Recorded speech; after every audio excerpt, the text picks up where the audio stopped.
زمانے کی قسم تمام انسان خسارے میں ہے، سوائے ان کے جو ایمان لائے، جنہوں نے نیک عمل کیے، جنہوں نے ایک دوسرے کو حق کی نصیحت کی، جنہوں نے ایک دوسرے کو صبر کی تلقین کی۔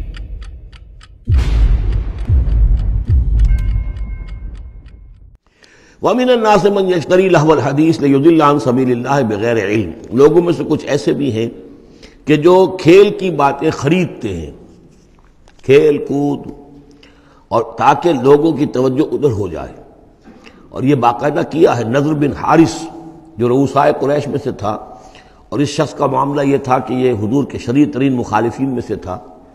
اس نے یہ کیا کہ یہ لوگ جو ہیں، چونکہ عربوں کے اندر ذوق تو تھا، ان کے ہاں اچھے شاعروں کی بڑی قدر تھی، خطبہ ادب جو ہے، فصاحت و بلاغت جو ہے اس سے ان کو دلچسپی تھی، قرآن مجید کی فصاحت اور بلاغت انہیں اپنی طرف کھینچتی تھی۔ وہ چاہتے تھے کہ یہ لوگ سنیں ہی نہ، تو وہ کہیں سے شام گیا اور وہاں سے کوئی گانا گانے والی ایک لونڈی لے آیا جو بہت اچھا گانا گاتی تھی، اور اس کی محفلیں اس نے منعقد کرانی شروع کر دی تاکہ لوگ آئیں یہاں پر اور یہ اس میں مگن رہیں اور رات کا وقت وہاں لگائیں تو دن میں سوئیں۔ بہرحال کسی طریقے سے ان کی توجہات جو ہے اس کو محمد کی طرف سے ہٹا کر صلی اللہ علیہ وسلم تو ان چیزوں میں لگا دیا جائے۔ اور یہ اچھی طرح سمجھ لیجئے کہ اس وقت دنیا میں یہ کھیلوں کا معاملہ، سپورٹس کا، گیمز کا معاملہ، اور پورے ذرائع ابلاغ کے اوپر معلوم ہوتا ہے چھائی ہوئی شے یہ ہے۔ ٹی وی کے اوپر تو معلوم ہوتا ہے کہ دنیا کی اہم ترین شے جو ہے وہ یہ گیمز ہیں، ان کے ٹورنامنٹس ہیں، وہ وہاں ہو رہا ہے، یہاں ہو رہا ہے، وہاں ہو رہا ہے، یہاں ہو رہا ہے، یہ ٹینس کا ہے، یہ فلاں کا ہے، یہ تیراکی کا ہے، اور یہ گیم، اس لیے کہ اسی کو دیکھتے رہو۔ جو بھی وقت کوئی فارغ ہے، ظاہر بات ہے کہ کہیں ایسا نہ ہو کہ کہیں بیٹھے بیٹھے کہیں اچانک خیال ہی آ جائے کہ بھئی سوچے انسان میں ہوں کون، کہاں سے آیا ہوں، کہاں جا رہا ہوں، زندگی کا مال کیا ہے، مقصد کیا ہے، اپنی حالات کے بارے میں ہی سوچے، دنیا کدھر جا رہی ہے، قوم کدھر جا رہی ہے، ملک کدھر جا رہا ہے، نہیں، ان کو مست رکھو۔ وہ اقبال نے تو کہا تھا کہ ابلیس نے یہ کہا اپنے کارندوں سے کہ مست رکھو ذکر و فکر صبح گاہی میں اسے، اور پختہ تر کر دو مزاج خانقاہی میں اسے۔ اس سے اگلی بات ہے کہ جو آج دنیا کے ابلیسوں نے جو ایجاد کی ہے کہ یہ کھیل کود، اسی طریقے سے یہ ایکٹرز، یہ ڈرامے، اور پھر ان کے ایکٹرز اور ایکٹریسز کی زندگیاں اور ان کے جو بھی سکینڈلز ہوں، جس طریقے سے کہ ان کو دنیا میں پھیلایا جا رہا ہے تاکہ وہ نوجوان نسل بھی بس ان دلچسپی میں پڑی رہے، تو یہ ہے اصل میں وہ فلسفہ۔ وَمِنَ النَّاسِ مَن يَشْتَرِي لَهْوَ الْحَدِيثِ، کھیل کود کی چیزیں خریدتے ہیں وہ لوگ، لِيُضِلَّ عَن سَبِيلِ اللَّهِ، تاکہ اللہ کے راستے سے گمراہ کریں، بغیر علم، بغیر علم کے، وَيَتَّخِذَهَا هُزُوًا، اور اللہ تعالیٰ کا جو معاملہ ہے اس کو یہ وہ ہنسی ٹھٹا بنا دیں۔ اولئک لہم عذاب مہین، یہ وہ لوگ ہیں کہ جن کے لیے اہانت آمیز عذاب ہے۔ وَإِذَا تُتْلَىٰ عَلَيْهِ آیاتنا وَلَّىٰ مُسْتَكْبِرًا، اور جب اسے سنائی جاتی ہیں ہماری آیات تو وہ ولّا اپنی قبر پیٹھ موڑ کر چل دیتا ہے، مستکبرن، استکبار کرتے ہوئے، کأن لم یسمعها، جیسے کہ اس نے سنی ہی نہیں، کان فی اذنیہ وقرا، گویا کہ اس کے کانوں میں کوئی ثقل ہے، بوجھ ہے، اس نے سنا ہی نہیں کیا محمد نے سنایا ہے۔ فبشرہ بعذاب علیم، یہ سارا جو ہے یہ اس نضر بن حارث کے لیے یہ آیات نازل ہوئی ہیں۔ تو اے نبی اس شخص کو دردناک عذاب کا آپ کی بشارت دے دیجئے۔ ان الذین آمنوا وعملوا الصالحات لہم جنات النعیم، یقیناً وہ لوگ جو ایمان لائے اور جنہوں نے نیک عمل کیے ان کے لیے نعمتوں بھرے باغات ہیں، خالدین فیہا، جس میں وہ ہمیشہ ہمیش رہیں گے۔ وعد اللہ حقا، یہ اللہ کا وعدہ ہے جو سچا ہے، پختہ ہے، اٹل ہے، حتمی ہے، یقینی ہے۔ وہو العزیز الحکیم، اور وہ زبردست ہے، حکمت والا۔ وَإِذَا مَرُّوا بِاللَّغْوِ مَرُّوا كِرَامًا، اور جب ان کا گزر ہو جاتا ہے کسی لغو کام پر تو باعزت طور پر گزر جاتے ہیں، اس میں ملوث نہیں ہوتے۔ اب یہاں بھی تقابل کیجئے، اس لیے کہ سورہ مومنون میں آیا تھا والذین هم عن اللغو معرضون، وہ لوگ کہ جو لغو سے اعراض کرتے، بالارادہ لغو کی طرف کبھی متوجہ نہیں ہوتے، نہیں جاتے۔ یہاں اس سے اگلی بات کہی جا رہی ہے، اگر اتفاقاً گزر ہو جائے لغو چیز کے اوپر، آپ کے راستے میں جا رہے تھے، وہاں دیکھا کہ ایک مداری جو ہے ڈگڈگی بجا کر لوگوں کو جمع کر رہا ہے، آپ بھی کھڑے ہو گئے، آپ نے وقت ضائع کیا وہاں اپنا، یہ مرو باللغو ہے، لغو کام کے پاس سے گزرنا ہے، لیکن اس میں وہ اپنے دامن کو بچا کر گزر جاتے ہیں، اس میں ملوث نہیں ہوتے، اس میں دلچسپی نہیں لیتے۔ اور لغو کیا ہے یہ بھی نوٹ کر لیجئے، لغو جو ہے گناہ کو نہیں کہتے، معصیت کو نہیں کہتے، لغو وہ شے ہے جو گناہ تو نہیں ہے، معصیت نہیں ہے، لیکن اس سے کوئی آپ کی دنیاوی ضرورت یا اخروی ثواب متعلق نہیں ہے۔ تو یہ وقت ہمارے پاس جو ہے یہ بہت قیمتی شے ہے، اسی وقت سے ہمیں اپنی عاقبت بنانی ہے، اسی کے ذریعے سے جنت حاصل کرنی ہے، اسی میں کچھ کریں گے۔ یہ وقت جو ہے الوقت سیف قاطع، یہ تو کاٹنے والی تلوار ہے، یہی وقت ہمیں ہلاک بھی کر دیتا ہے، یہی وقت ہے جو اس کی قدر جانتے ہیں۔ اب یا تو اس میں اللہ بیٹھ کر ذکر کیا جائے، کوئی قرآن مجید کی تلاوت کی جائے، کچھ اور کیا جائے اگر کوئی اور کام اس وقت آپ کے پاس نہیں ہے، یا پھر دنیاوی ضرورت ہے، آپ کے معاش کی ضرورت ہے، اس میں صرف کیجیے۔ لیکن یہ پیس ٹائم کا جو تصور ہے، ایسے ہی وقت گزاری کرنا، وقت جو ہے آئی ایم کلنگ ٹائم، میں وقت جو اس کو قتل کر رہا ہوں، بس یہ کہ وقت گزاری کے لیے میں یہ کام کر رہا ہوں، نہیں، قتل نہیں۔ اور کہیں اتفاقاً گزر ہو جائے، اب جیسے تاش کھیلنا ہے، یہ لغو ہے، اسے آپ حرام نہیں کہہ سکتے، لغو شے ہے، اس سے نہ آپ کی کوئی ضرورت پوری ہوئی دنیاوی اور نہ یہ اخروی ثواب کا ذریعہ بنے گا۔ تو وہ لوگ کہ جو خود تو ارادہ کر کے لغو میں شرکت کرنا تو بہت دور کی بات ہے، اس کا تو سوال ہی نہیں، اتفاقاً گزر جائیں، وَإِذَا مَرُّوا بِاللَّغْوِ مَرُّوا كِرَامًا، وہ اپنے دامن کو بچا کر دامن سمیٹتے ہوئے گزر جاتے، اس میں ملوث نہیں ہوتے، ادھر متوجہ نہیں ہوتے۔ اعوذ باللہ من الشیطان الرجیم، بسم اللہ الرحمن الرحیم۔ افحسبتم انما خلقناکم عبثا وانکم الینا لا ترجعون، صدق اللہ العظیم۔ محترم ناظرین، السلام علیکم ورحمۃ اللہ وبرکاتہ۔ زمانہ گواہ ہے کہ پروگرام میں خوش آمدید۔ اس پروگرام میں شریک گفتگو ہیں جناب اولیاء مقبول جان صاحب، ان کے نام سے کون واقف نہیں، معروف تجزیہ نگار ہیں، اور ساتھ ان کے موجود ہیں رشید ارشد صاحب، یہ قرآن اکیڈمی لاہور کے ریسرچ اسکالر ہیں اور حدیث میں ان کا ایم فل ہے۔ ناظرین، کچھ دن پہلے پاکستان میں ایک بخار PSL کی شکل میں پاکستان میں لوگوں پر چڑھا، اور ہر طرف اس کا دورہ کہیں، شہرت کہیں تھی، ہر بچہ، ہر بڑا، ہر چینل اسی کے گن گا رہا تھا۔ اس حوالے سے ہم سمجھتے یہ ہیں کہ ایونٹ ہو گیا، اور اس کے بعد بہرحال جو بھی لوگوں نے اس میں سفر کیا، یا جو ہم سمجھتے ہیں ہم نے ٹارگٹس اچیو کیے ہیں حکومتی سطح پر، ہمارے اداروں کی سطح پر، اس پر ڈسکشن کے لیے ہم آج بیٹھے ہیں۔ اور پھر ساتھ کے ساتھ ہم ڈیفینیٹلی یہ بھی چاہیں گے کہ دین کی تعلیمات جو ہیں اس حوالے سے کیا ہیں۔ یہ معاملہ ہو گیا، کوئی بات نہیں، ہوا ہے، ٹھیک ہے، اب اس کے حوالے سے دیکھیں اللہ اور اس کے رسول کیا کہتے ہیں۔ کسی بات کو سمجھانے کے دو طریقے ہوتے ہیں، یا تو اس واقعہ کے ظہور سے پہلے اس کو سمجھایا جائے یا اس کے بعد میں سمجھایا جائے۔ بہرحال ہم دوسرا والا کام کر رہے ہیں۔ اور یہ مقبول جان صاحب، آپ کی تشریف آوری کا شکریہ۔ سر، آپ یہ بتائیے کہ ایک بندہ مومن کے لیے اس کا کیا مقصد کیا ہے اس کی پیدائش کا؟ دیکھیں، پہلی بات تو خیر وہ تو دین کی بات کو ایک منٹ، وہ تو وما خلقت الجن والانس الا لیعبدون، ہم نے پیدا ہی نہیں کیا سوائے اس کے آپ کے بات کریں۔ میں ذرا سا کیونکہ ہماری نوجوان نسل جو ہے نا، وہ دین سے زیادہ کچھ تھوڑی سی آرگومنٹس دنیاوی حساب سے بھی کرتے ہیں کہ یہ کھیل منعقد کیوں کیے جاتے ہیں، ہوتے کیسے، تاریخ میں کیسے ہوتے ہیں اور کیوں کیے جاتے ہیں۔ جی، دنیا میں جو کھیلوں کی تاریخ آتی ہے یہ رومن سے آتی ہے۔ اتنا بڑا کولیسیم آپ نے دیکھا ہوگا، اس کو آج بھی گر گیا ہے لیکن اس کو سنبھال کے رکھا ہوا۔ صحیح۔ رومنز جو تھے، ان کے زیر نگی کچھ علاقے تھے جن میں مصر بھی تھا اور جس میں شام بھی تھا اور جس میں باقی علاقے بھی تھے۔ وہاں سے لوگ یہاں پر غلاموں کی زندگی گزارتے تھے، اور رومنز جو تھے ان کے ہاں ایک اشرافیہ بہت بڑی پل پڑ گئی تھی کہ جو بہت خوبصورت زندگی گزارتی تھی، جن کے گھروں کے اندر جو فوارے ہوتے تھے ان کے اندر خوشبودار قسم کے پانی جو تھے وہ شام کو لوگ باہر سے آ کے ان کی خوشبوئیں سونگا کرتے تھے۔ راستے بڑے مزین تھے، باقی ساری چیزیں تھیں۔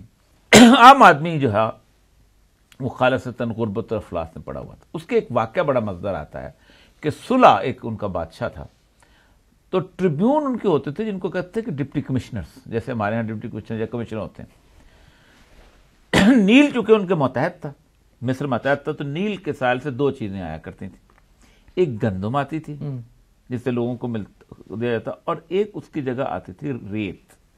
وہ باریک ریت نیل کی لاتے تھے اور وہ بچھاتے تھے، اور بچھا کے اس پہ کراتے تھے چیریٹ ریس، اور وہ گیمز ہوتی تھیں جن کے اندر کئی سال وہ گلیڈیٹرز پالتے تھے.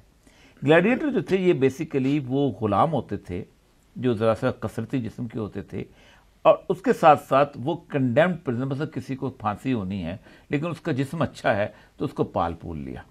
تو پھر بہت بڑا سا ایک میدان ہوتا تھا, اس کے اندر بھوکے شیر اور بھیڑیے رکھے جاتے تھے. تو ان میں سے وہ اپنا اپنا جو رئیس ہوتا تھا, اپنا اپنے گلیڈیٹر جو تھا اس کو پکڑ کے زنجیر میں جکڑ کے لاتا تھا, جیسے کتوں کو پکڑ کے لایا جاتا ہے, اور پھر اس کی زنجیر کھول دی جاتی تھی, اور پھر وہ شیر سے لڑتا تھا, اور پھر وہ بھیڑیے سے لڑتا تھا. پھر کچھ عرصے کے بعد وہ شیر بھیڑیے جیسے اس کی تکا بوٹی کر دیتے تھے, اور پورا ملک جو ہے وہ تالیاں بجاتا تھا. یہ چیز عورتوں کے ہاں یہ ہوتا تھا. ایک وقت آ گیا کہ پانی کا ایک بہت بڑا علاقہ بنایا ہوتا تھا جس میں چھوٹے سے جیسے کہتے ہیں ہلکے ہلکی کشتیاں جو تھیں وہ ان کے اوپر رکھی ہوتی تھیں. اور پھر اچانک ہوتا یہ تھا کہ ان کشتیوں کو جیسا لیور بنائے گئے تھے, تو وہ لیور جو تھے وہ ان کو اٹھایا جاتا تھا, تو کشتیوں میں جو عورتیں ہوتی تھیں خوبصورت وہ ڈوبتی تھیں, اور مگرمچھ تیار ہوتے تھے جو ان عورتوں کو کھاتے تھے, جس پہ پھر کراؤڈ بہت تالیاں بجاتا تھا.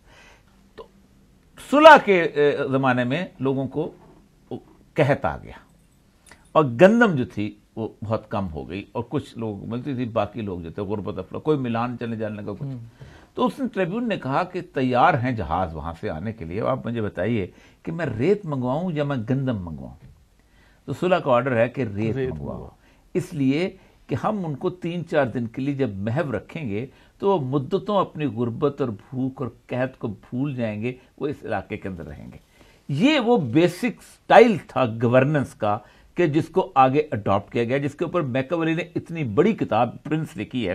وہ کہتا یہ ہے کہ بادشاہ جو ہے وہ بنیادی طور پر اس کو کرنا یہ چاہیے کہ لوگوں کو خوش رکھنے کے لیے یا لوگوں کو اپنے مخالف ہونے سے بچانے کے لیے میلے ٹھیلے مستقل منعقد کرنا چاہیے. تو یہ بیسک ایسنس ہے اس پوری کی پوری گیم کا. یہ آپ نے بہت ہی ایک استعاراتی انداز میں کہ اگر ہم اس کو وہیں سے اپلائی کریں آج کل کے اس کے اوپر, تو جو 1920 کے ارد گرد کا جو ایریا ہے, 1920 کے ارد گرد کے ایریا کے اندر یہ ساری چیزیں جو ہیں یہ بہت آگے بڑھی ہیں. 1920 میں فلوریڈا جو تھا اس کے ساحلوں پہ ایک دفعہ ہوا یہ کہ لانگ ویکنڈ آ گیا. اس لانگ ویکنڈ میں یہ ہوا کہ انہوں نے کہا کہ ہم لوگوں کو کیسے رکھیں. بات ہے ہوٹلز ہیں, انڈسٹری ہے, سارا کچھ ہے, ان کو ہم کیسے. تو انہوں نے لانگ ویکنڈ کے اندر ان کو کہا کہ آپ ایسا کرتے ہیں کہ چونکہ ساحل ہے تو لباس میں چند عورتیں تھیں جو تیراکی کا لباس پہنتی تھیں, ورنہ نارملی ساحل پہ جا کے عورتیں اس وقت بھی کپڑے پورے پہنا کرتی تھیں. تو انہوں نے کہا تیراکی کے لباس کے اندر ہم ایک کمپٹیشن کراتے ہیں. کمپٹیشن کرایا.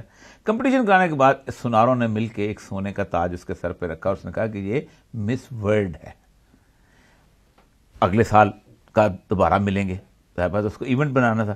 دوبارہ جب ملے تو پوری میڈیا کیمرے سب پہنچ گئے. انٹرویو شروع ہوا, آپ کیا کرتی ہیں؟ میں تو شادی شدہ ہوں. اچھا یہ تو بڑی غلط بات. اچھا آپ کے بچے بھی ہیں؟ بچے بھی ہیں. کوئی نوکری ووکری نہیں؟ پھر رولز طے ہوئے, شادی شدہ نہیں ہونی چاہیے, بوائے فرینڈ نہیں ہونا چاہیے, یہ نہیں ہونا چاہیے, لباس اس طرح کا ہونا چاہیے, فلاں ہونا چاہیے, آپ دنیا جہان کے. پھر رولز بدلتے رہے مختلف اوقات کے ساتھ. یعنی اس پورے کے پورے معاملے کے اندر انڈیا سے زیادہ غربت و افلاس دنیا کے کسی ملک میں نہیں ہے. پاورٹی سکیل کے اندر میجورٹی جو ہے پاورٹی لائن پہ. دنیا کی سب سے بڑی جمہوریت ہے, دنیا کی سب سے بڑی جھونپڑ پٹی ہے. جس سال مس ورلڈ جیتی ہیں سسمیتا سین اور ایشوریا رائے, اس سال انڈیا میں 51 پلاسٹک سرجن تھے. اس وقت انڈیا میں 57,000 پلاسٹک سرجن ہیں. تو یہ وہ پورے کا پورا ایک کاروبار, وہ غربت کے اندر بھی وہ اس کو اپنا وہ ایک بوٹیکس کا انجیکشن لگاتی ہیں کہ اس کے کہیں جھریاں وریاں ختم ہو جائیں, اس کو ایک کمپٹیشن میں ڈال. تو یہ باقی سارے کے سارا گیمز, یہ کھیل, یہ سب کچھ, یہ بنیادی طور پر کارپوریٹ جو کلچر ہے نا وہ 2-3 کام کرتا ہے ایک انسان کے لیے. ایک تو یہ ہے کہ اس کا لائف سٹائل اتنا بڑھیا کر دیتا ہے, اس کے سامنے جو زندگی کا بل اتنا زیادہ ہو جاتا ہے کہ کم از کم اس کو 2 نوکریاں تو کرنی پڑتی. 2 نوکریاں کرنی پڑتی. صبح بھی کرے گا, شام کو رکشہ چلائے گا. صبح آپ فلپین میں چلے جائیں, بینکاک میں چلے جائیں, آپ سنگاپور میں چلے جائیں, دنیا کے کسی ملک میں, یا وہ 2 نوکریاں تو وہ کرے گا. اگر وہ 2 نوکریاں نہیں بھی کرتا تو اس کے باوجود بھی کم از کم اس کو یہ ہوتا ہے کہ اس کو ریکریشن کے لیے کچھ نہ کچھ کام کرنا پڑتا ہے باقی علیحدہ. ٹھیک. اب اس سارے عرصے کے اندر 3-4 چیزیں اس کے سامنے رکھی جاتی ہیں. ایک تو 8-10 گھنٹے بیچارہ تھک جاتا ہے, تھک کے جو واپس آتا ہے تو پھر بھی اس بندے کے ساتھ ہم وہ سلوک کرتے ہیں کہ اس کو کبھی زندگی کے اندر یہ سوچنے کا موقع نہ ملے کہ وہ تھکا کیوں ہے. اس کے سامنے ہم گیم کھول دیتے ہیں, اس کے سامنے ہم اپنا ڈرامہ کھول دیتے ہیں. 12 بجے کے بعد ہم اس کے سامنے فحاشی کھول دیتے ہیں کہ جب بچے سو جاتے ہیں تو پھر تم فحاشی دیکھ لو, اور پھر تم صبح صبح پھر تھکن کے تیار ہو کے ہمارا راستے میں چلے جاؤ. آپ اندازہ کریں کہ نائٹ جتنے بھی یہ اپنا آپ کو مجلے ملیں گے یہ جو سیاحت کے, اس مجلے کے آخر میں 3 یا 4 صفحے جو ہیں وہ نائٹ لائف کے ضرور ہوں گے, کوئی اس سے خالی نہیں ہوتا. میں ذرا اس میں تھوڑا ان کو بھی انوالو کرتا ہوں. انسان کی تخلیق کا بنیادی مقصد کیا ہے نمبر 1, اور نمبر 2 اسلام میں یہ کھیل کود کی کہاں تک گنجائش ہے؟ بسم اللہ الرحمن الرحیم. جیسا کہ عوریہ صاحب نے بہت اچھے طریقے سے توجہ دلائی ہے کہ ایک طریقہ تو یہ ہوتا ہے کہ ہم مائکرو لیول پر نیٹی گریٹی میں جا کے ایک ایک چیز کو دیکھیں کہ اس کی شرعی حیثیت کیا ہے. اور چونکہ ہمارا مذہبی پیراڈائم یہی رہا ہے کہ لوگوں نے چیزوں کو بالکل ایک لیگل ڈسکورس میں ڈال دیا, حلال و حرام کے پیراڈائم میں. اصل مسئلہ یہ ہے کہ اس وقت دنیا میں جو تہذیب غالب ہے اور جس کا ہم بھی شکار ہیں, اور جس میں ہر چیز ایک آرٹیفیکٹ سے لے کے اور ایک جو ہے سائنس اینڈ ٹیکنالوجی یہاں تک کہ نظریات تک, وہ ساری کی ساری مغرب کی ٹکسال سے ڈھل کے آتی ہیں, وہاں سے آتی ہیں ہمارے پاس. اور جو مغرب کا ورلڈ ویو ہے, جو اس کا تصور انسان ہے, بدقسمتی سے ہم لوگوں نے بھی اس کو اختیار کر لیا. تو مغرب کا جو بنیادی ویو ہے, زیادہ تر لوگوں کے ہاں تصور جو پایا جاتا ہے کہ انسان کیا ہے, human being is a pleasure seeking animal. انسان جو ہے وہ ایک لذت جو حیوان ہے اور یہی اس کی زندگی کا محور ہے.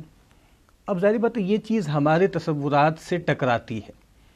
ہمارے ہاں مسئلہ کیا ہے کہ ہم بنیادی طور پہ ہم ہیومن ہیں یا نہیں ہیں, بنیادی ہماری آئیڈینٹی یہ ہے کہ ہم عبد ہیں, ہم عبداللہ ہیں, ہم اللہ کے بندے ہیں. اور اللہ کا بندہ ہونا کوئی کاسٹیوم کی طرح نہیں ہے کہ ہم مختلف جگہوں پہ جا کے جس طرح ایک کاسٹیوم پہن لیتے ہیں, ایک یونیفارم پہن لیتے ہیں, پھر اس کو اتار دیتے ہیں. یہ ایک وجودی حالت ہے ہماری جس سے ہم کبھی دستبردار نہیں ہو سکتے. ہم مسجد میں ہیں تو عبداللہ کی حیثیت سے ہیں, ہم خانقاہ میں ہیں تو اللہ عبداللہ کی حیثیت سے ہیں, پارلیمنٹ میں ہیں تو وہاں پر ہیں, ہم ہائی کورٹ میں ہیں تو وہاں پر ہیں, ہم کھیل کے میدان میں بھی ہیں تو عبداللہ ہیں. تو یہ ہماری حیثیت, اس کو ہم کبھی لوز کرنا افورڈ نہیں کر سکتے. تو لیکن یہی حیثیت بھلائی جا رہی ہے نا, یہی حیثیت بھلائی جا رہی ہے. اور جس طرح لہو الحدیث قرآن مجید نے استعمال کیا ہے نا, ہر وہ چیز, لہو الحدیث کیا ہے, ہر وہ چیز کلو کلامن یا کلو شعین یلہی عن ذکر اللہ, ہر وہ چیز جو اللہ کی یاد سے غافل کر دے وہ لہو الحدیث ہے. چاہے ایک کام جو بالکل مباح ہو, بالکل جائز ہو, پرمیسیبل ہو, لوڈو کھیلنا ہے, کوئی ناول پڑھنا ہے, اگر اس میں اتنی انٹیلیجنس ہو جائے, اوور انٹیلیجنس اتنی ہو جائے کہ انسان اللہ کی یاد سے غافل ہو جائے, نماز سے غافل ہو جائے, اللہ تعالیٰ نے اس پر جو دینی یا دنیاوی ذمہ داریاں عائد کی ہیں, اہل حقوق کے کچھ ذمہ داریاں ہیں, اس سے غافل ہو جائے, تو وہ چیز گویا چاہے پرمیسیبل ہو لیگلی لیکن وہ ناجائز ہو جاتی. تو بنیادی طور پہ معاملہ یہی ہے کہ ہم اللہ کے بندے ہیں اور ہماری کوئی ایکٹیویٹی بھی نیوٹرل زون میں نہیں ہوتی. یہ ٹھیک ہے کہ کچھ ایکٹیویٹیز ایسی ہیں جو تھرو اینڈ تھرو ریلیجیس ہوتی ہیں, اور وہاں پہ ظاہری بات ہے ہماری کیفیت اللہ کے بندہ ہونے کی اور ہوگی, دوسری جگہوں پہ اور ہوگی, وہ کیفیت کا فرق ہوگا. وہ سیدنا حنظلہ والی جو روایت ہے وہ اس پہ دلیل ہے کہ سیدنا حنظلہ کو جب یہ خیال ہوا کہ شاید میں منافق ہو گیا, اور اللہ کے نبی سے کہا کہ جب آپ کی خدمت میں ہوتے ہیں تو کیفیت اور ہوتی ہے, اور اپنے جو ہے کھانے کمانے میں گھر والوں میں جاتے ہیں تو اور ہوتی ہے. تو نبی صلی اللہ علیہ وسلم نے فرمایا کہ اے حنظلہ, اگر وہ تمہاری کیفیت جو میری صحبت میں رہتی ہے وہ سسٹین کرنے لگے تو پھر تو فرشتے تم سے تمہارے بستروں پر اور رستوں میں سلام کریں گے. ولیکن یا حنظلہ ساعتن فساعتن, وقت وقت کی بات ہے, لیکن کیفیت فرق ہو سکتی ہے, لیکن بندگی کی جو اسٹیٹس ہے ہمارا وہ ہم لوز کرنا افورڈ نہیں کر سکتے. تو اب تصور کیا ہو گیا مغرب کا کہ انہوں نے کمپارٹمنٹلائز کر لیا ہے, یعنی وہاں کے جو بالکل ہی بے دین لوگ ہیں ان کو بھی چھوڑ دیں آپ, لیکن جو دوسرے لوگ ہیں جو سو کالڈ ریلیجس کہلاتے ہیں, انہوں نے بھی زندگی کو کمپارٹمنٹس میں تقسیم کر دیا ہے کہ ایک ان کی زندگی وہ ہے جو چرچ میں ہوگی, اور ایک وہ ہے جو پب میں ہوگی یا نائٹ کلب میں ہوگی. اور اس میں ان کو کوئی تضاد نہیں لگتا. لیکن ظاہری بات ہے کہ اسلام دین حق ہے، وہ زندگی کے ایک ایک انچ پر اپنا غلبہ چاہتا ہے، چاہے وہ عبادت ہے، چاہے وہ تفریح ہے، چاہے وہ میاں بیوی کا تعلق ہے، اس میں بھی وہ چاہتا ہے کہ اس کی سپریمیسی ہو. تو بنیادی موٹی بات یہی ہے کہ ہر وہ ایکٹیویٹی مباح ہے جو انسان کو اللہ کی یاد سے غافل نہ کرے. اور تفریح کرنا، کھیلنا نہ صرف یہ کہ مباح ہے بلکہ کئی جگہوں پہ ضروری ہے. اچھا. کچھ جگہوں پہ مستحب ہے. نبی صلی اللہ علیہ وسلم نے کچھ ایسی ایکٹیویٹیز جو فزیکل تھیں ان کے بارے میں تلقین کی اور توجہ دلائی اور کہا کہ یہ ضرور کرو، خاص طور پہ تیر اندازی اور گھڑ سواری. اللہ کے نبی صلی اللہ علیہ وسلم نے اپنے اہتمام میں ان کے گھڑ سواری کی جو ہے باقاعدہ گھڑ دوڑ کروائی ہے. اسی طریقے سے انسان کا نفس، اس کے کچھ حقوق ہیں. اگر انسان اس نفس کے حقوق ادا نہیں کرے گا تو وہ اللہ تعالیٰ کی خدمت میں بھی مستعد نہیں ہوگا. ظاہری بات ہے ایک مرکب ہے نا جس پہ ہمیں سواری کرنی ہے، اگر آپ اس کو کھلائیں گے پلائیں گے نہیں تو اس پہ یبوست طاری ہو جائے گی اور کسل طاری ہو جائے گا. تو اللہ تعالیٰ یہ چاہتے ہیں کہ اس کے بندے اس کی خدمت کے لیے بھی مستعد ہوں. تو اس کے لیے نفس کے کچھ حقوق ہیں. تو نفس کے حقوق میں فزیکل سپورٹس بھی ہیں، کھیلنا کودنا بھی ہے، اور جیسے ایک لہو بھی ہوتا ہے نا. اچھا. تو مطلب جو کھیل کھیلنا جائز ہیں وہ کھیل دیکھنا بھی جائز ہے. یعنی یہ ہمارے لوگ کہتے ہیں نا کہ بھائی جو لوگ فزیکلی کو کھیل کھیل رہے ہیں، کرکٹ میچ جو بیٹھے دیکھ رہے ہیں جائز ہے. دیکھیے اصل بات تو یہ ہے نا کہ کرکٹ کھیلنا جائز ہے 1 گھنٹے کے لیے 2 گھنٹے کے لیے، ٹھیک ہے، تو اس کو دیکھنا بھی جائز ہے. نہیں جیسے 1-2 گھنٹے کے لیے کھیلا نہیں جاتا نا، وہ ایک الگ بحث ہے. دیکھیں نہیں کوئی بھی ایکٹیویٹی، دیکھیں بنیادی طور پر اس کرکٹ کے ارد گرد بہت کچھ گھومتا ہے. ٹھیک، اصل مسئلہ یہ ہے کہ اس کرکٹ کی جو آغاز ہے وہ ایک ہیرو ورشپ سے ہوتا ہے، اور ہیرو ورشپ کہاں سے ہوتی ہے؟ ایک مخلوط ماحول سے. اچھا اچھا. آپ دیکھ لیجئے گا کہ آپ کی ساری جو رومانٹسزم ہے کرکٹ کے ساتھ وہ فلم انڈسٹریز کی ہیرونے سے چلتی ہے. جیسے ایک زمانے میں پہلوانوں کی جو ہوتی تھی وہ طوائفوں کے ساتھ ہوتی تھی اور اس کی فلمیں بنتی تھی، سارا اس کو پورا کیش کیا جاتا ہے. اس کو ایسے چھوڑتے نہیں ہیں، کیونکہ بیسیکلی یہ سارے کا سارے کھیل کو وہ جو بات ہے نا خرید لیتے ہیں، اس کو خرید لیا ہوا ہے کارپوریٹ کلچر نے. اور اس میں جو ہوتا یہ ہے کہ وہ جو بندہ نکلتا ہے کھلاڑی باہر تو وہ دیکھتا یہ ہے کہ کتنی لڑکیاں اس کی آٹوگراف لے کے نکلتی ہیں اور کتنی اس کی گاڑی کو بوسہ دیتی ہیں اور کتنی اس کے پیچھے دھکم پیل میں پڑتی ہیں. اور جب تک اس مخلوط ماحول کو نہیں وہ کریٹ کرتے ان کو کھیل کا مزہ نہیں آتا. یہ اصل ہے مسئلہ. ایک آپ کرکٹ آپ کروا کے دیکھ لیجیے، صرف مردوں ہی کرائے، صرف مرد اسپیکٹیٹرز ہوں. اب تو یہ ہے کہ اب تو انہوں نے اس گیم کے اندر عورتوں کو لے آئے ہیں نا.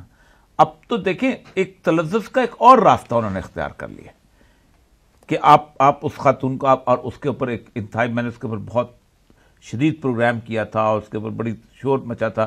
ایک اشتہار یہاں پر آیا تھا، ایک اخبار، ایک پروڈکٹ کا. اس میں ایک لڑکی جو ہے اپنے باپ سے جھوٹ بول کے کیا ناراض کر کے باپ سے وہ نکلتی ہے اور اس کی سکسس سٹوری بنا دی ہے. سکسس سٹوری بنا دی، یعنی باپ سے ناراض ہو کے وہ کرکٹ کھیلنے جاتی ہے اور سکسس سٹوری بنا دی ہے، جبکہ کرکٹرز کی ویسے لائف جو ہے وہ سکسس سٹوری والی ہوتی نہیں. عجیب بات یہ ہے کہ وہ انڈیا کا اشتہار انڈیا میں بنایا گیا ہے ہمارے لیے. اچھا وہ دیکھیں کمپنی تو یہاں کی تھی اور پھر اس اشتہار پہ پابندی لگی، سب کچھ ہوا، ہر چیز. لیکن مسئلہ سارا یہ ہے کہ یہ کیوں بنایا جاتا ہے؟ یہ بنیادی طور پہ اس لیے بنایا جاتا ہے کہ ایک ہیرو ورشپ پیدا کی جاتی ہے ان کرکٹرز کی. اب آپ مجھے یہ بتائیے، پاکستان کے چند کرکٹر جو اللہ تعالیٰ نے ان کو ہدایت دی ہے، ٹھیک ہے، ان کے پوسٹرز آپ نے کبھی دیکھے؟ اس داڑھی والے شخص کے کبھی یوسف کے پوسٹر دیکھے؟ کبھی اپنے انضمام الحق کے پوسٹر دیکھے؟ اپنے پرانے کے دیکھے؟ آپ کو یقیناً اسی کے ساتھ وہ پوسٹر نظر آئیں گے کہ جو آپ کو اس مزاج کے ساتھ فٹ ہوتا ہے. کیونکہ پورے کے پورے تیقن کے ساتھ اور پوری پلاننگ کے ساتھ، جب کارٹون جب یہ لوگ بناتے ہیں تو ٹارزن کا کارٹون بناتے ہیں جو جنگل میں رہتا ہے لیکن صبح نائی اس کی شیو ضرور کرتا ہے. وہ جنگل کے انوائرمنٹ میں پلتا بڑھتا ہے، داڑھی نہیں ہے، اس کی داڑھی نہیں ہے، پورے سیریز میں کوئی داڑھی نہیں. سیریز داڑھی. اچھا دوسرا، اس کی ساتھی جو جین ہے وہ ایسا لباس پہنتی ہے کہ جو شانزے لیزے پہ بہترین قسم کے ڈیزائنر نے اس کا سیم سوٹ بنایا ہوتا ہے. میں نے جنگل میں بھی اس کی تلاش خراش جو ہے اس کو بالکل ویسے رکھتے ہیں اس کے، جس سے وہ مجھے اسد معانی کا شعر یاد آتا ہے، مولانا تھے لیکن شعر بڑا کمال کا ان کا، کہ اللہ رے جس میں یار کی خوبی کے خود بخود، رنگینیوں میں ڈوب گیا پیرہن تمام۔ آپ اسد معانی کی شکل دیکھیں پھر یہ شعر دیکھیں ایگزیکٹلی، کیونکہ شاعری ہے نا، اب شاعری میں بھی ایسے تو نہیں اللہ نے کہا کہ وادیوں میں گھومتے ہیں اور یہ کرتے ہو، مطلب اتنا دیندار آدمی بھی جب شاعری کے معاملے میں آتا ہے وہی کیفیت کہ وہ اس کی وہ رنگینیوں میں ڈوب گیا پیرہن، جب تک وہ پیرہن ویسا نہیں ہوگا، اس کی تراش خراش ویسی نہیں ہوگی۔ اب تو حالت یہ ہے کہ وہ 4 لڑکیاں ادھر بٹھائی ہوتی ہیں، 4 لڑکیاں ادھر بیٹھی ہوتی ہیں، یہ چھکا چلا ڈانس ہوتا ہے، یہ چوکا چلا ڈانس ہوتا ہے، اور اس کے بعد یہ ہوتا ہے کہ کیمرہ مین کو تو ٹریننگ ہی ملی ہوتی ہے نا کہ خوبصورت چہرہ کہاں سے اس نے ڈھونڈنا ہے جس کو اس نے فوکس کرنا ہے۔ یہ سب کچھ بنیادی طور پر انسان کو ایک اور راستے پہ چلانے کا طریقہ اور کچھ نہیں۔ اب دیکھیں نا، جیسے آپ نے کہا کہ وہ کرکٹ جائز، دیکھنا جائز، بڑی سمپل سٹیٹمنٹ ہے جی، لیکن اس بات کی اگر وہ کہا جائے کہ جناب اس میں جو یہ جو خباثتیں در آئی ہیں، جیسے کہ اور یہ صاحب بھی بتا رہے تھے، بات ٹھیک ہے، اصل میں ہم تو بات یہ کر رہے تھے نا کہ تفریح کے حدود کیا ہیں۔ بنیادی طور پہ اولیاء صاحب نے جو بات کہی ہے نا، اس کو کہتے ہیں ایستھیٹائزیشن آف لائف ورلڈ۔ ہر چیز کو ایستھیٹائز کر دیا ہے، خوشنما بنا دیا ہے اور زینت میں اضافہ کر دیا ہے۔ اور اب ظاہری بات ہے، پہلے آپ دیکھیں سیلیبریٹیز کے ایک لیول تھا، اس میں سپورٹس کے لوگ تھے اور پھر فلم انڈسٹری شوبز کے لوگ تھے۔ ابھی جو IPL وغیرہ کا فینومینا ہے، اس میں ایک میرج ہو گئی ہے نا، اس میں یہ دونوں چیزیں جمع کر دی گئی۔ اور جس طرح انہوں نے بتایا کہ بنیادی بات یہ ہے، یہ تو خیر اب ملک کھیلتے ہیں نا کہ پاکستان اور انڈیا کھیل رہا ہے، پاکستان جیت گیا یا انڈیا جیت گیا، اب جو کچھ ہو رہا ہے بنیادی طور پہ نہ پاکستان جیتتا ہے نہ انڈیا جیتتا ہے، جو مارکیٹیئر ہے، جو کیپٹلسٹ ہے وہ جیتتا ہے۔ تو اس سارے کھیل میں بھی کون جیتا ہے؟ کوئی بھی نہیں جیتا۔ اور ظاہر تو IPL میں تو کوئی شرم کی بات بھی نہیں نا، یعنی جہاں ملک کھیل رہے ہوتے تب تو دوسری بات ہوتی ہے، یعنی IPL یا PSL میں تو باقاعدہ خریدا جاتا ہے، لوگوں کو بولی لگائی جاتی ہے۔ تو اب ظاہری بات ہے کہ یہ چیز ایسی ہے کہ اس میں اب کوئی پردہ بھی نہیں ہے، کہ یہ سب ایک پیسے کا کھیل ہے اور اس کے لیے لوگوں کو اس میں لگایا گیا ہے، ایکسپلائٹ کیا گیا۔ اور ہمارے ہاں جو کچھ ہوا ہے آپ دیکھیے کہ مطلب حکومت کے شاید کروڑوں یا اربوں روپے لگ گئے ہوں گے، لیکن اس کا بینیفیشری کون ہے؟ بینیفیشری جو ہے وہ اصل میں ملٹی نیشنل ہیں اور وہ اس سے فائدہ اٹھا رہے ہیں۔ اور اس طرح نا کہ سیلیبریٹی کلٹ بنایا جاتا ہے کہ آپ کے ماڈلز کیا ہیں۔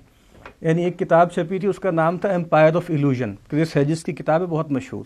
اس میں انہوں نے لکھا ہے کہ یہ ایک جو پوری تہذیب ہے نا، یہ ایک ایلوژن پہ کھڑی ہوئی ہے۔ اس کا پہلا باب ہی کیا ہے؟ Illusion of literacy. اب اس میں بتایا جو اب اسپورٹس کی بات ہو رہی ہے نا، اس نے کہا برکلے یونیورسٹی ہے، امریکہ کی بہت بڑی مشہور یونیورسٹی ہے، تو اس میں کہا کہ بھائی کوئی سوچ سکتا ہے کہ سب سے ہائیلی پیڈ آدمی کون ہوگا؟ کوئی سوچے گا شاید کوئی ریکٹر ہے، کوئی سوچے گا شاید کوئی ڈین ہے۔ تو فٹ بال ٹیم کا جو کوچ ہے وہ $3 ملین اس کو جو ہے وہ سالانہ وائس چانسلر کی تنخواہ سے وہ 300 گنا زیادہ کماتا ہے۔ کارپوریٹ کلچر کا کمال بڑی مزدار ہے، یہ کتاب بڑی مزدار ہے جنہوں نے ریفر کیا ہے، اور اس کے بعد ریسرچ آپ دیکھ لیں گے کہ آپ اندازہ کریں کہ سب سے زیادہ کمانے والی جو فگر ہے امریکہ کے اندر وہ ایک طوائف ہے جو $1000 پر آور کماتی ہے، اور وہ 12 گھنٹے کو تو $12,000 پر دن کماتی ہے۔ وہ کسی بھی بڑے سے بڑے پروفیشنل کا آمدنی اس کے مطابق نہیں۔ ایک سپریم کورٹ کا جو جج ہے وہ $3.5 لاکھ سال کا کماتا ہے۔ ایک شو کرتی ہے جوڈی، لیگل شو کرتی ہے ٹی وی کے اوپر، وہ $30 لاکھ کماتی ہے۔ اوریجنل سپریم کورٹ کا چیف جسٹس 3 لاکھ کماتا ہے، جو اس کو موک کرتی ہے وہ $30 لاکھ کماتی ہے۔ یعنی کارپوریٹ کلچر کا معاملہ یہ ہوتا ہے۔ دیکھیں دنیا کے اندر 23 سویلائزیشنز ہیں جنہوں نے مختلف علوم کی طریقہ کار وضع کی ہے۔ چین ہے، ہندوستان ہے، بابل و نینوا ہے، مصر ہے، بغداد ہے، مسلمانوں کا تتیلیہ ہے، یہ ساری چیزیں۔ لیکن بدترین نظام تعلیم وہ ہے جو آج جدید نظام تعلیم ہے۔ یہ پہلا نظام تعلیم ہے جس نے ڈگری کو مارکیٹ کے اندر تولنے کی رسم ڈالی ہے۔ اچھا، ہارورڈ کی ڈگری 1 لاکھ کی ہے تو اس کی ڈگری 2 لاکھ کی ہے تو اس کی ڈگری 3 لاکھ کی ہے۔ یعنی اگر آپ کی ڈگری مارکیٹ میں قابل قبول نہیں ہے، تلتی نہیں ہے، تو آپ کو اس علم کا کوئی فائدہ نہیں، اور کتنا نافع علم ہو آپ اس کو نہیں پڑھیں گے۔ ختم کر دیا نا آہستہ آہستہ انہوں نے۔ اب تو یہ ہو گیا کہ اخلاقیات نام کی چیز جو ہے وہ کچھ نہیں رہ گئی۔ وہ اگر آپ نے کچھ اسٹیٹ نے کچھ رولز پرنسپلز بتائے ہوئے ہیں، اس کے حساب سے آپ اپنی اخلاقیات کو طے کر لیں. اسٹیٹ کے اندر اپنے الاؤ کر دیا ہے کہ مرد اور مرد شادی کر لیں گے, کتنا بھی بایولوجیکل دلیلیں دیں کہ تمام میملس نہیں کرتے, یہ نہیں کرتے, یو آر الاؤڈ. اسٹیٹ نے کہہ دیا ہے کہ آپ نے اس جگہ سچ بولنا ہے, اس جگہ نہیں بولنا, اس جگہ غیبت کرنی ہے, اس جگہ نہیں کرنی, اس جگہ یہ, یعنی آپ کو جو انڈوکٹرینیشن آف ریلیجن تھی, یہ جو سوشل نارمز تھی, سمجھ لو چلو فطرت, وہ بھی ختم ہو گئے تمام کے تمام. سر یہ اپنے یہ رشید نے بتایا کہ یہ جو ہے نا لہو الحدیث کی جو آیت ہے اس میں لیضل عن سبیل اللہ, کہ اللہ کے راستے سے گمراہ کریں, روک دیں. یہ اب لیکن اور یہ صاحب نے شروع میں بتایا کہ انہوں نے کہا کہ اصل میں تو یہ بادشاہوں کا تھا کہ لوگ اپنا غم بھول جائیں, اپنے دکھ بھول جائیں اور ان کو انٹرٹین کیا تاکہ لوگ ہمیں تنگ نہ کریں. ہاں, جیسے یہ تو یعنی رومن امپائر میں جب زوال شروع ہوا ہے, ویسے پی ایس ایل میں انفارچونیٹلی ہم بھی کچھ غم بھول گئے تھے, ہم بھی تو اس میں یعنی اس میں ایک فریز کوائن کیا گیا جو آج بھی چلتا ہے جی, اور وہ ہے بریڈ اینڈ سرکس. کہ بریڈ اینڈ سرکس یعنی آپ اگر ہم دینی لحاظ سے دیکھیں تو ایک دینی حکومت کی ذمہ داری کیا ہے؟ اقامت صلاۃ ہے, ایتاء زکوٰۃ ہے, امر بالمعروف ہے, نہی عن المنکر ہے. ایک ماڈرن سوشل ویلفیئر اسٹیٹ کا آپ تصور دیکھیں کہ بھئی اس میں جو ہے وہ لوگوں کو امن و امان فراہم کرنا ہے, اس کو بنیادی جو دنیاوی ضرورتیں ہیں وہ فراہم کرنی ہیں. تو اگر حکومتیں اس میں فیل ہو جاتی ہیں یا جو ان کی بنیادی جو ذمہ داری ہے اس کو ختم ہو جاتی, تو پھر وہ اس طرح کے کھیل تماشے شروع کرتی ہیں. آپ کو یاد ہوگا پچھلے ٹینیور میں بھی ایک زمانے میں جو ہے یوتھ میلے شروع ہوئے, Guinness book of world record, اس میں اس قدر واہیات اور ایسے یعنی لوگ سوچ کے ہنسی آتی ہے جس طرح کے ریکارڈ آپ کے ہاں بنائے گئے. اور وجہ کیا ہے کہ وہ ایک کرائسس ہے, کوئی تنقید ہوتی ہے, کوئی کرٹیک ہوتی ہے گورنمنٹ کے جو بھی ان کے یہ صورتحال ہے, حرکتیں ہیں, تو اس کو ڈیویٹ کرنے کے لیے پھر یہ اس طرح کے کام کیے جاتے ہیں کہ بھئی ہم جو لوگوں کو اس کام میں لگا دیں تاکہ بھئی کچھ دیر کے لیے وہ ان چیزوں سے جو ہے ان کی توجہ ہٹ جائے. تو میرا خیال ہے کہ ایک مقصد اس کا یہ بھی ہے کہ بھئی لوگوں کھیل تماشے میں دو فائدے اٹھا رہے ہیں, وہ دو فائدے اٹھا رہے ہیں. تو اللہ سے تو غافل ہی کریں, 40-50 ہزار لوگوں کی 4 نمازیں بھی جائیں, اور وہاں پر جو بھی وہ حرکتیں ہیں اور وہ لوگوں جو کی ہے وہ اپنی جگہ ہیں, اور باقی لوگ کچھ دیر کے لیے بھول بھی جائیں. جی سر, کچھ ایک انہوں نے ایک بڑی مزدار بات کی تھی, فرائڈ کا فکر ہے basically man is a pleasure seeking animal, اور وہ پلیئر کس میں آتا ہے اور کیا ہوتا ہے. اب پلیئر کی جو کیونکہ یہ بڑا ایسا فکر ہے جو اٹریکٹ کرتا ہے, ہماری یوتھ کو بھی اٹریکٹ کرتا ہے اور باقی چیزوں کو بھی اٹریکٹ کرتا ہے. فرائڈ وہاں سے جب انگلینڈ پہنچا ہے اور جرمن سے ڈرا کے, تو اس کی یہ بات بڑی لوگوں میں عام ہو گئی ہوئی تھی کہ یہ تو پلیئر پہ ڈیپیل کرتا ہے اور زیادہ کچھ. تو 2 سوال بڑے مزدار پوچھے گئے اس سے, ایک ہال میں تقریر کر رہا تھا خواتین, تو انہوں نے کہا تم پلیئر ہے تو اس کا مطلب یہ ہے کہ یہ تمام آزادیاں, یہ سارا کوئی پابندیاں یہ ختم کرنی چاہیے. یہ ہم نے میرج کی پابندی لگائی ہوئی ہے, یہ ہم نے ایک سیگریگیشن کی, ایک ایسی جگہ کی جہاں پردہ ہو, کچھ اس کی پابندی لگائی. تو ہمیں تو جنس کو عام کر دینا چاہیے تاکہ پلیئر سیکنگ اینیمل, تو ہم کیوں نہیں تم اس کو ایڈوکیٹ کرتے. انہوں نے فکرہ بڑا کمال بولا تھا. انہوں نے کہا postponement of desire is the manifestation of normality. اپنی خواہش کو پوسٹ پون کر دینا ایک نارمل انسان کی مینیفیسٹ علامت ہے, بہتر. وہ کہتا تھا کہ ایک جانور اور انسان میں فرق یہ ہے کہ ایک جانور جیسا کھانا ملے گا وہ کھا لے گا, انسان جو ہے وہ کھانا کھائے گا کہ جو اس کو اچھا لگتا ہے یا جو اس کے لیے حلال ہے. اس مسلمان کو بھی آپ ڈالیں تو حلال ڈال لیں. اسی طرح ایک جانور جو ہے وہ جس طرح جگہ پہ نیند آئے گی, مٹی میں پڑا ہوا ہے وہاں سو جائے گا. وہ آدمی ایک کمفرٹیبل بیڈ چاہے گا, ایک اندھیرا چاہے گا, ایک جگہ. اسی طرح وہ جنسی تعلقات کے بارے میں چاہے کسی بھی جگہ پہ کیسی حالت ہو اس کی ڈیزائر کو پورے کرے گا. جبکہ آدمی رکے گا, ایک مسلمان ہے تو جائز تعلقات استوار کرے گا. پلیئر سیکنگ کی سب سے خرابی جو بڑی ہے, جو کہ واقعی میں یوتھ کے بارے میں اس وقت کرنا چاہتا ہوں, کہ پلیئر جو ہے وہ ایک دفعہ ہونے کے بعد اس کے اندر لذت ختم ہو جاتی ہے, ریپیٹیٹو نہیں رہتا. آپ ایک جگہ پلیئر لیتے ہیں, 2 دفعہ لیتے ہیں, اس کے بعد اس کی سینسٹیوٹی ختم ہو جاتی ہے, پھر آپ ایک اور راستہ نکالتے ہیں. کیا ہوا؟ آپ نے سب سے پہلے جنسی آزادی, آپ نے تھوڑے کپڑے اتارے, پھر آپ نے زیادہ اتارے, پھر اس سے زیادہ اتارے, پھر بالکل آپ نے اس میں نیوڈیٹی کی طرف آ گئے. نیوڈیٹی سے نکلے, آپ نے ایک خاص قسم کا کی جنسی تعلقات کو اوپن کر دیا، آپ نے بہت زیادہ ریلیشن شپ کو کہا کوئی فرق نہیں پڑتا، ہونے چاہیے، فلاں ہونا چاہیے، پھر اس کے بعد آپ اس سے تنگ آ گئے، پھر آپ نے کہا کہ نہیں عورت کے مرد کے، پھر اس سے تنگ آ گئے، پھر آپ نے انسان اور جانوروں کے تعلقات کی طرف گئے، پھر جانوروں کے تعلقات سے. تو بیسیکلی پلیئر جو ہے وہ کہیں پر اچیو نہیں ہوتا. مجھے آپ حدیث میں نے بہت پہلے پڑھی تھی، یقیناً حدیث کے عالم ہیں وہ یقیناً مجھے درست فرما دیں گے. 3-4 چیزیں سے ایک چیز تھی کہ ہم نے سکون کو جنت میں رکھ دیا، لوگ اسے دنیا میں تلاش کرتے ہیں. پلیئر اور سکون کے بارے میں دعویٰ کہ ہم نے اسے جنت میں رکھ دیا، لوگ اسے دنیا میں تلاش. یہ تو تڑپ کی، لگن کی ایک ایسی کیفیت ہے کہ جس کے اندر اللہ چاہتا ہے کہ بندہ ایسے ہی تڑپتا میرے پاس آ کے مل لے، اور وہی کہ اس کو ہم ختم کرنا چاہتے ہیں. اچھا سر، یہ جو ہم یہ کہتے ہیں کہ ہم نے یہ جو کرایا بہت بڑا ایونٹ اور پورا لاہور ہم نے بلاک کر دیا، سب کچھ کر دیا، ہم نے دہشت گردی کو شکست دے دی. مبارک ہو سر، آپ ایگری کرتے ہیں اس سے؟ پہلی بات تو یہ ہے کہ دہشت گردی کو دیکھیں، آپ نے پہلے ضرب عصب کیا، اس کی کامیابی کے جھنڈے لگائے، شکست دے دی مکمل طور پہ، تمغہ لگ گیا، لوگوں کو پتہ نہیں کیا کیا، کون سی جگہ ایسے جہاں راحیل شریف کی تصویر نہیں لگی. اس کے بعد راحیل شریف کو جس طرح نواز شریف صاحب نے اپنے خاص مقاصد سے انہوں نے ان کی سارے امیج کو صرف 1 کروڑ روپیہ مہینے کی تنخواہ کے اوپر یوں ڈاؤن کر دیا. 1 کروڑ 9 کروڑ وہ جو ان کے جان. ٹھیک، اب اگر واقعی کامیاب تھا تو پھر یہ کیا ہے، رد الفساد کیا ہے، اور کل کو رد الفساد کامیاب ہو گئے تو آگے کیا ہوگا. اور دوسری بات یہ ہے کہ یہ جو ایونٹ کرنا ہے، یہ ایونٹ کو اتنا مشکل کام تو ہے ہی نہیں.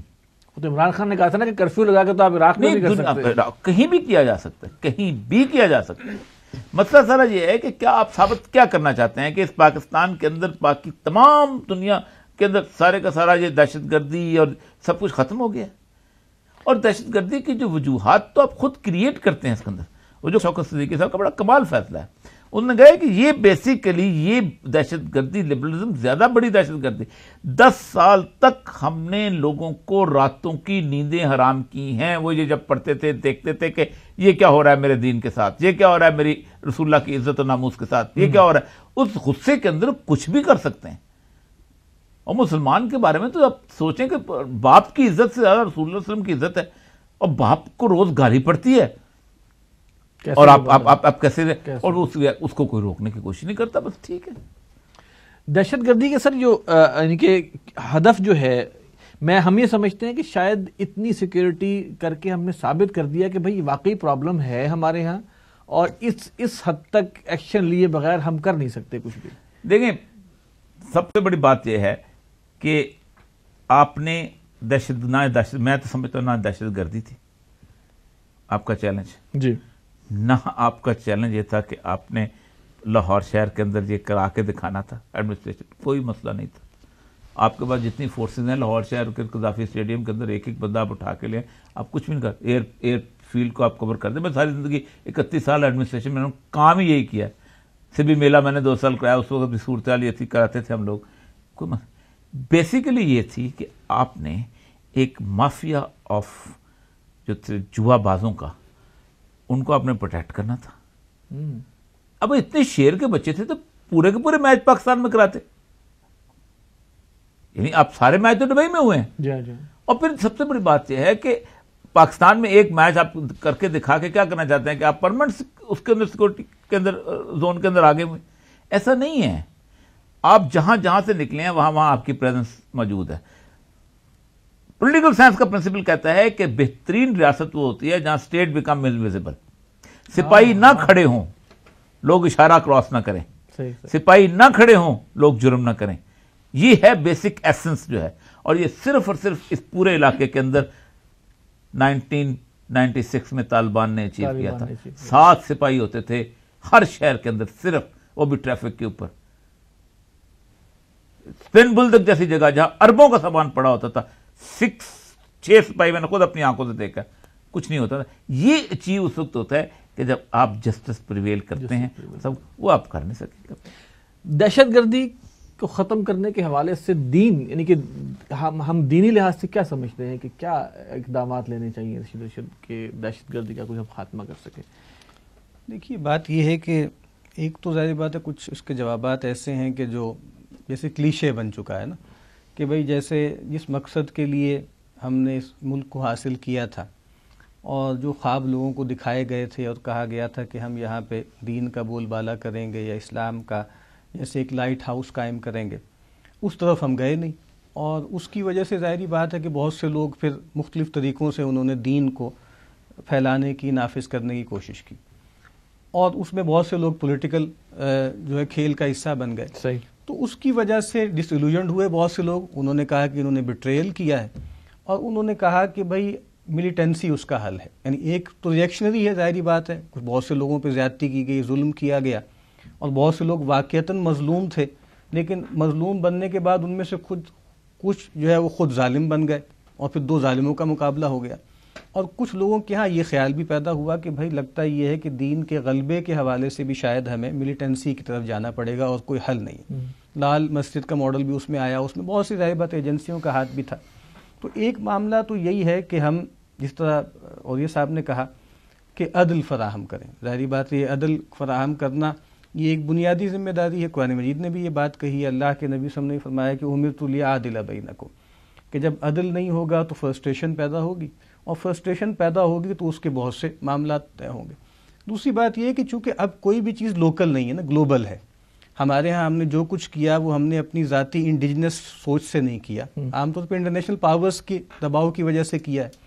تو اس میں ہمیں دیکھنا چاہیے کہ بھئی ہماری لائلٹی کیا ہمارے اپنے دین کے ساتھ ہے یا کچھ قوتیں جن کے ساتھ ہیں. کیونکہ اب یہ جملہ عام بولا جاتا ہے نا کہ بھئی حق و باطل کوئی چیز نہیں ہوتی، ملک ہوتے ہیں، ملکوں کے مفادات ہوتے ہیں. تو میرا خیال ہے کہ یہ بات ایک مسلمان کے طور پہ کہنے کا ہمیں حق نہیں ہے. یعنی ایک مسلمان کی چاہے وہ ذاتی زندگی ہو، چاہے ذاتی ہو، چاہے ریاستی زندگی ہو، وہ کچھ اصولوں پر قائم ہونی چاہیے، اور وہ اصول وہی ہیں جو عدل و انصاف کے مطابق ہوں. تو ہم نے انٹرنیشنل لیول پر بھی کچھ غلطیاں کی ہیں، کچھ ظلم زیادتیاں کی ہیں، اس کا پے بیک ہے جو ہمیں بھگتنا پڑ رہا ہے. تو ظاہری بات ہے جب تک کچھ سورسز پر آپ توجہ نہیں دیں گے تو کچھ میرا خیال ہے کہ آرنامنٹل قسم کی کچھ کارروائیاں شاید کام نہیں دیں گی.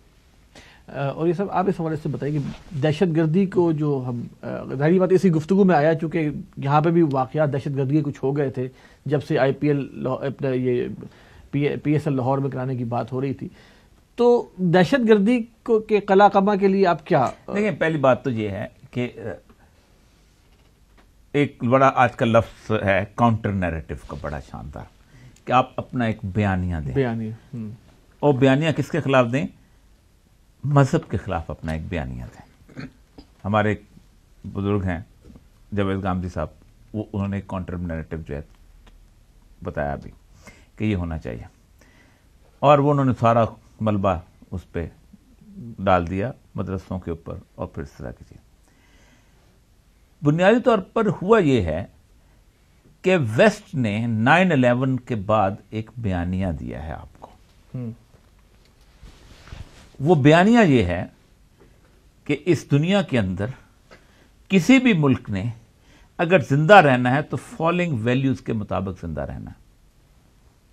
ایک تو جمہوریت ہو اس کے اندر، ورنہ ہم عراق پہ حملہ کریں گے، افغانستان میں حملہ کریں گے، اپنی مرضی کا کانسٹیٹیوشن ڈرافٹ کریں گے، اپنی مرضی کے الیکشنز کرائیں گے، 10 لاکھ بندہ ماریں گے، کہیں گے اس طرح زندہ رہو، ورنہ نہیں زندہ رہنے دیں گے. دوسرا یہ ہے کہ وہ سیکولر ہو. بے شک وہ اپنے آپ کو اسلامی جمہوریہ لکھے، لیکن اس کے تمام تر ایسپیکٹس ہیں وہ سیکولر ہوں. ورنہ ہم آپ پہ فلاں سینکشنز لگا دیں گے. آپ وومن رائٹس پہ سائن کریں، آپ پھانسی کی سزا نہ کرنے پہ سائن کریں، آپ فلاں چیز پہ سائن کریں، آپ فلاں چیز، آپ چائلڈ رائٹس پہ سائن. یہ کنونشنز ہیں جن کو آپ اگر فالو نہیں کریں گے تو ہم آپ کے خلاف سینکشن لگا دیں گے. ایسی کی طرح ایک بیانیہ ہے جو انہوں نے دیا ہے. ٹھیک، اس بیانیے پہ انہوں نے عمل درآمد کیا. کیسے کیا؟ تبلیغ سے نہیں کیا، گفتگو سے نہیں کیا، حملہ کر کے کیا. ایک بیانیہ ہے ان کا کہ آپ پیپر کرنسی پہ رہیں گے. لیبیا میں کرنل قذافی اٹھ کے کہتا ہے میں گولڈ کے اندر آئل سیل کروں گا، اٹھا کے اس کو عبرت کا نشان بنا دیا جاتا ہے. ایک بیانیہ ہے کہ آپ ڈیموکریسی بھی اگر لے آؤ گے تو مرسی کی طرح تم اسلام کا قانون نافذ کرو گے، ہم تمہیں اٹھا کے پرے ماریں گے۔ ایک بیانیہ ہے کہ تم اس پورے علاقے کے اندر اگر شام کے اندر اگر اقلیت بھی تمہارے پر حکمران ہے تو ہم اقلیت کا ساتھ دیں گے، ہمارے ہاں ڈیموکریٹک ویلیوز کی بات نہیں ہے۔ تو اس بیانیہ کو انہوں نے زبان سے نافذ نہیں کیا، طاقت سے نافذ کیا ہے۔ تو کوئی مجھے دنیا کی ایک چیز بتا دیجئے کسی بھی سوشل سائنسز کے پرنسپلز کے ساتھ کہ طاقت میں جواب نافذ کیے ہوئے بیانیہ کا جواب جو ہے زبان سے ہوتا، اس میں ریاست نہیں کھڑی ہوگی، لوگ نہیں کھڑے ہوں گے تو گروہ کھڑے ہوں گے۔ اچھا، اب وہ طاقت سے بیانیہ جو ہے وہ طاقت سے نافذ ہوا ہے۔ اب کبھی بھی دنیا کے اندر دنیا کی تمام سوشل سائنسز کی تھیوری، پولیٹیکل سائنس کی تھیوری اٹھا لیں کہ طاقت سے نافذ کیے ہوئے بیانیہ کا جواب کبھی کسی نے گفتگو سے دیا ہو یا زبان سے دیا ہو یا تقریریں لکھ کے دیا ہو، ایسا نہیں ہوتا۔ اگر وہ چپ بھی رہ جاتے ہیں تو ان کے ہاں انڈر لائن کرنٹ جو ہے غصہ ضرور پلتا رہتا ہے۔ اب دوسرا ان کا میڈیا ان کے پیچھے ہے۔ میڈیا نے یہ کیا کہ اس بیانیہ کو ایک فورس کے طور پہ اسٹیبلش کیا۔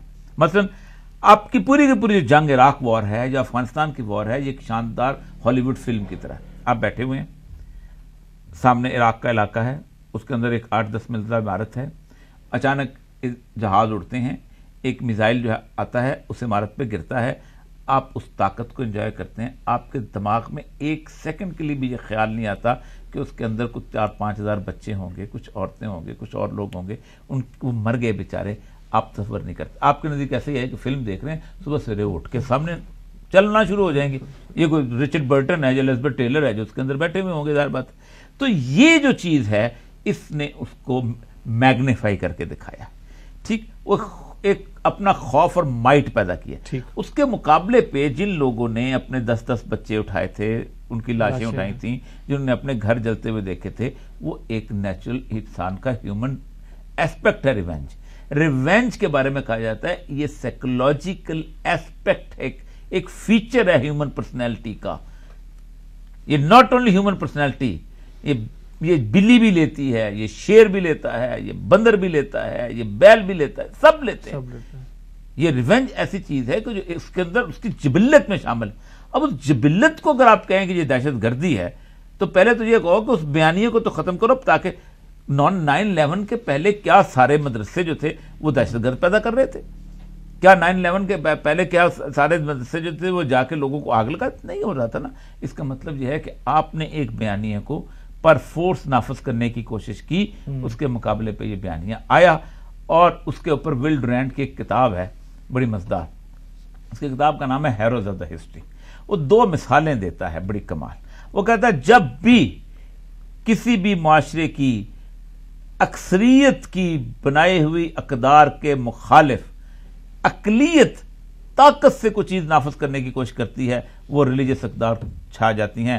اس نے رومنز کی مثال دی ہے، کہتا ہے رومنز نے جب تعیش کو اور شہوت کو نافذ کرنے کی کوشش کی، اسٹرانگ قسم کی کرسچینٹی جو ہے اس آ گئی۔ اسی طرح اس نے یہ کہا ہے کہ الزبتھ اول کے زمانے کے اندر، جس زمانے میں وہ تلزز شروع ہوا اس کے اندر، تو پیورٹن جو تھے وہ انگلینڈ میں آ گئے اور پیورٹن سے بھی جان چھڑانا مشکل ہو گئی۔ یہ ہے اصل بیسیکلی مقصد، جو کہ ہے یہ دہشت گردی نہ ان کے بندوقوں سے ختم ہوگی نہ بمب سے ختم ہوگی، یہ ایک پرپیچول فنامنا ہے۔ وہ بیانیہ نافذ ہوتا رہے گا، اس بیانیہ اس کا جواب دیتا رہے گا۔ جو قرآن مجید میں ایک ہے کہ اللہ تعالیٰ نے عذاب کی صورتیں بیان کی ہیں، قُلْ هُوَ الْقَادِرُ عَلَىٰ أَن يَبْعَثَ عَلَيْكُمْ عَذَابًا مِّن فَوْقِكُمْ۔ تو ہم یہ دیکھ رہے ہیں کہ تمام کی تمام جو چاروں صورتیں ہیں کہ اوپر سے عذاب کا معاملہ، بارشیں ہوتی ہیں، ہم سے قابو نہیں ہوتی، پھر وہی بارشیں جو ہے عذاب کی دوسری شکل اختیار کرتی ہیں، او من تحت ارجلکم، سیلاب کی شکل میں آتی ہیں، کوئی زلزلے ہیں، اور پھر جو بیان کیا گیا ہے کہ جی تمہیں گروہوں میں کر دیا جائے۔ کیا سمجھتے ہیں کہ یہ ساری کی ساری سزائیں ہیں یا کوئی وارننگز ہیں؟ یہ ظاہری بات ہے کہ اللہ تعالیٰ تنبیہ کرتے ہیں، اللہ تعالیٰ جھنجھوڑتے ہیں، اور اسی لیے ہے کہ لوگ متوجہ ہوں، لوگ لوٹ جائیں۔ اور ظاہری بات ہے یہ تو ایک دنیاوی فنومینا ہے نا، کہ اگر مسلمان انفرادی طور پہ یا اجتماعی طور پہ غفلت کا شکار ہیں تو دنیا میں ان پر کوئی تکلیف آ جاتی ہے، لیکن اصل مقصود تو یہ ہے کہ وہ جاگ جائیں، ان کو ہوش آ جائے، اور وہ جو ان کی اپنی اصل مقاصد ہیں اس کی طرف وہ پلٹیں۔ اور جس طرح عودی صاحب نے کہا نا کہ یہ اس کا جواب صرف باتوں سے نہیں ہوگا. ایک تو یہ ہے کہ ظاہری بات ہے کہ ہم اپنا بیانیہ جو اوریجنل بیانیہ ہے، نہ یہ کہ جو ہم نے اس کے مطابق ڈھالا ہے، اس ورلڈ ویو کو تیار کریں، اس کے مطابق کوئی سماج بنائیں اور اس کے مطابق کوئی اسٹرکچر قائم کریں، کیونکہ واز سے اب کچھ نہیں ہوگا. یعنی ظاہر بات ہے طالبان افغانستان کو سب سے زیادہ مبعوث کیوں سمجھا گیا کہ وہ ڈر گئے تھے کہ ایک چھوٹی سطح پر ایک ماڈل قائم ہوا جو ویسٹ کے ماڈل پہ نہیں تھا. ویسٹ کا ماڈل تو پروگریس اور ڈیولپمنٹ کا ہے نا، جی ڈی پی، جی این پی، اسکائی اسکریپرز. انہوں نے اس سب کو بائی پاس کرتے ہوئے ایک خیر پر مبنی ایک سماج قائم کیا، اور ان کو لگا کہ جیسے یہ ہم سے پیرل ایک چیز جا رہی ہے. اب اس وقت مسلمانوں کا مسئلہ ہی کیا ہے کہ انہوں نے ڈیولپمنٹ یا پروگریس کے جو بت مغرب نے بنائے تھے اس کو اون کر لیا. افغانستان کا جو طالبان کی حکومت تھی اس میں یہ کچھ بھی نہیں تھا، لیکن اس کے باوجود لوگ اٹریکٹ ہو رہے تھے، اس میں ایک کشش تھی. تو میرا خیال ہے کہ اس کے بغیر چارہ کوئی نہیں. ڈاکٹر صاحب بھی جو ساری زندگی کہتے رہے کہ جب تک ہم ایک ماڈل ریاست قائم نہیں کریں گے، ایک سماج قائم نہیں کریں گے اور ایک اپنا ورلڈ ویو ڈیولپ نہیں کریں گے جس میں ہمارا اپنا تصور انسان ہو، اپنا تصور حقیقت ہو، اپنی تصور کائنات ہو. اس وقت تو حالت یہ ہے کہ ہمارے اپنے بچے، ان کی کتابوں کا جو تھیلا ہے اس میں جتنی بھی کتابیں وہ مغرب کی ہیں. ہم یونیورسٹی میں جو کچھ علم پڑھتے ہیں وہ ان کا دیا ہوا ہے. تو ظاہر بات ہے ایسی حالت میں بہت مشکل ہے کہ ہم مقابلہ کر سکیں. ایک ورلڈ ویو ڈیولپ کرنا ہوگا، اس کے مطابق سماج کی تشکیل جو خیر پر مبنی ہو اور عدل و قسط پر قائم ایک ریاست. اور ظاہر بات ہر نظام کی ایک جو ہے ایک ریاست ہوتی ہے جو نگہبان ہوتی ہے. اس طرح امریکہ ہے، کیپٹلزم ایک نظام ہے اور اس کی اس وقت جو آپ کہہ لیں وین گارڈ کیا ہے وہ امریکہ ہے. تو کم از کم کوئی ایک ریاست قائم ہو اور پھر وہ دنیا کے لیے ایک ماڈل بنے. اور یہ سب جو انسان کا یا مسلمان کا بنیادی سبق ہے کہ اس کو پیدا کس لیے کیا گیا اور اس کا جو ہے اس کو کیسے زندگی گزارنی چاہیے. اگر وہ کھیل بھی ہے، کھیل اچھا زندگی کے لیے اچھا ہے لیکن ایک لمٹ ہے، کھیل دیکھنا اچھا ہے لیکن ایک لمٹ ہے. ان چیزوں کو ہم کیسے عوام الناس تک کیسے پہنچائیں؟ اس کی بنیادی وجہ پتہ ہے کیا ہے؟ اس کی وجہ یہ ہے کہ پوری دنیا میں انہوں نے انسان کو کمپارٹمنٹلائز کر دیا. ٹھیک ہو گیا. یہ کھلاڑی ہے تو اس کی سکسیس سٹوری یہ ہے کہ دنیا کا بہترین کھلاڑی کیسے بن سکتا ہے. یہ ٹیچر ہے تو اس کی سکسیس سٹوری یہ ہے کہ وہ وائس چانسلر کیسے بن سکتا ہے. یہ اپنا وہ ہے اپنا کوئی کو پیما ہے تو عمان ٹریولس کیسے K2 کب سر کرتا ہے. اس کو جسے کہتے ہیں نا ایک ٹنل ویژن کے ساتھ آگے بڑھاتے ہیں کہ میں نے زندگی کے اندر I have achieved my best. اس کی اس معاشرے کے حساب سے کوئی ذمہ داری نہیں. آپ دیکھ لیں وومنس ڈے منایا گیا ہے یہاں پر. اس وومن ڈے کے اندر آپ کو کوئی ایک تصویر بھی اچھی ماں کی نہیں ملے گی، اچھی بیوی کی نہیں ملے گی، اچھی بیٹی کی نہیں ملے گی. یہ معاشرہ بیسیکلی انفرادیت پہ بنیاد رکھتا ہے اور اسی لیے اسلام کے اندر کوئی تصور میں جو لوگ کہتے ہیں نا اسلام کے اندر انسانی حقوق کا تصور ہے، میں ہمیشہ نفی کرتا ہوں. اسلام میں کوئی انسانی حقوق کا جو ماڈرن تصور ہے ہی نہیں. ماڈرن انسانی حقوق کے تصور کے مطابق ایک گھر ملک میں 5 لاکھ بوڑھے اگر شاندار اولڈ ایج ہوم کے اندر موجود ہیں جہاں ان کو ریکریشنل فیسلٹی میسر ہے، جہاں ان کو اکنامک فیسلٹی میسر ہے، جہاں ان کو فوڈ بہترین ملتی ہے، جہاں ان کو نرسنگ کیئر ملتی ہے، جہاں ان کے ٹورز ہوتے ہیں، پتہ نہیں کیا کچھ ہوتا ہے، تو دنیا کے standards of fundamental human rights دنیا کا بہترین ملک ہے.